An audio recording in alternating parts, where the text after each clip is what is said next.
خواتین کا لباس ویب سائٹ پر بیچنے کے لیے خواتین کی تصاویر لگانے کا کیا حکم ہے؟ آرٹیفیشل انٹیلیجنس سے غیر حقیقی خاتون کیا دونوں کا حکم ایک ہی ہے؟ یا کوئی حکم ایسا ہے نہیں؟ یاد رکھو، جس چیز کو خارج میں دیکھنا ناجائز ہے، اس کو خارج کو دیکھنا ناجائز ہے، تو اس کو تصویر کی صورت میں دیکھنا بھی ناجائز ہی رہے گا۔ سیدھی سادی سی بات ہے اور سیدھا سا اصول ہے کہ جس چیز کو خارج میں دیکھنا ناجائز ہے اپنی آنکھوں سے، اسی طرح اس چیز کی تصویر بھی ناجائز ہے۔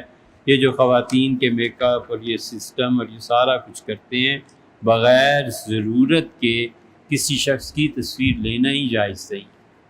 یہ الگ بات ہے کہ اب ڈیجیٹل کی علماء اجازت دیتے ہیں، وہ ہے بھی صحیح، اجازت بھی ہے، لیکن ہمارا حال اس معاملے میں بہت ہی برا ہو۔